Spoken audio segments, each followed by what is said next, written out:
Свою первую картину художница Вероника Багина продала в Америку. На ней была нарисована белоснежная приземистая церквушка с сияющим золотым крестом на куполе. Вокруг закрученная бесконечность изумрудного космоса. Написано мастерски и вдохновенно. $300 мне потом выслали. Американцы, они честный народ. И им высылаешь и ждешь насчет денег. Это было вообще для меня большой прорыв. Впоследствии получить гонорар Веронике стоило большого труда. Ведь перемещаться по огромной столице, будучи неизлечимо больной, как плутать во вселенских пространствах. Тяжело, долго и больно. Однако в 21 год, несмотря ни на что, девушка рискнула приехать учиться в Москву. Вот первый год было страшно. Учителя говорили, что я зеленая хожу. Все вот эта вот обстановка, еще надо было ездить от молодежной станции метро до студенческой. Это вот у меня преодоление всю жизнь было. Но это преодоление вытолкнуло меня на то, что я вот достигала этим преодолением, то, что вот это вынудила обстановка экстрим, что я это как бы вышла из этого положения и дальше стала жить. Все равно я не бросила, не уехала домой, не остановилась на этом. Сначала Вероника училась в художественном училище в родной Перми. О Москве мечтала всегда. Хотя мама, врач по профессии, была против.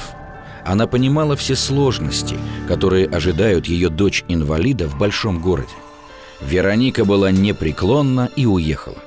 Через некоторое время она полюбила Москву, и большой город ответил ей взаимностью. Студенческие годы стали самыми счастливыми в ее жизни.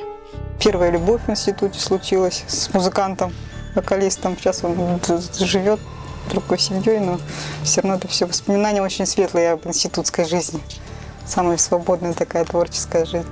Хочешь, пойдешь, попишешь, хочешь в музей, хочешь еще куда-то там. После окончания Государственного специализированного института искусств Вероника стала профессиональным художником.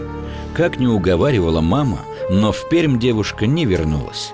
Большой город не только не оттолкнул ее, но и вдохновил на творчество. Живопись Вероники Багиной настроенческая. Энергичными широкими мазками она покрывает пространство холста, улавливая настроение улиц, состояние прохожих, дух города. Она очень талантливая. И в Большом манеже она у нас участвовала. Она у нас в каталогах печатается, ее работы. Вот, мы еще издаем такой журнал «Альманах Арт-Ковчег». Вот, у нас есть виртуальная галерея «Арт-Ковчег», тоже называется. Вот, мы даже за рубеж ее работы возили, так что она у нас постоянный участник. В 28 лет Вероника решилась еще на один шаг. Родила ребенка. Отец мальчика в воспитании сына не принимает никакого участия. В институте был натурщик у нас. И Лёва от этого натурщика получился. Последний год у меня, в общем, я устроилась на работу.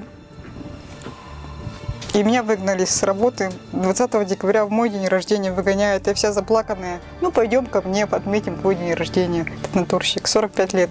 Мужчине. Хочу ребенка. Все вот эти вот беременность пока. Хочу. В 5 месяцев беременности он вдруг бац, как страус кусты. Все, не хочу, не мое. Не признала ребенка. Вероника в очередной раз осталась один на один с большим городом. И Москва, которая, как известно, слезам не верит, снова помогла. Многочисленные друзья протянули руку помощи. Почти год Вероника жила по очереди у разных людей, пока после смерти мамы не продала квартиру в Перми и не купила себе маленькую комнату на окраине Москвы. У Лёвы с рождения проблемы с ногами. Он почти не ходит.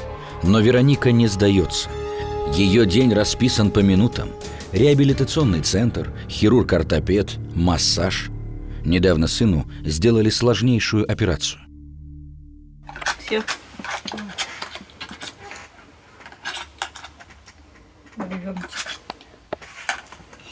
Ты такая красивая. Он любит не признаваться в любви.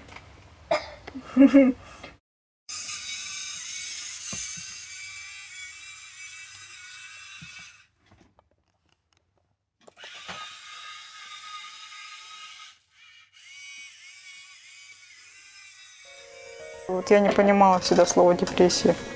Подружка там говорит, у меня депрессия. Я говорю, что такое депрессия вообще? Я говорю, посмотри на меня, все равно ведь выжили же, все нормально, все хорошо. Депрессии нету. Всегда как бы на лучшее надеялась, что будет в жизни светлая полоса, и дальше все прояснится. Недавно у женщины случилось очередное несчастье.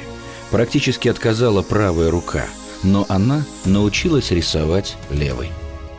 Может быть, поэтому искусство Вероники Багиной состоит из воспоминаний света и радости, веры и надежды.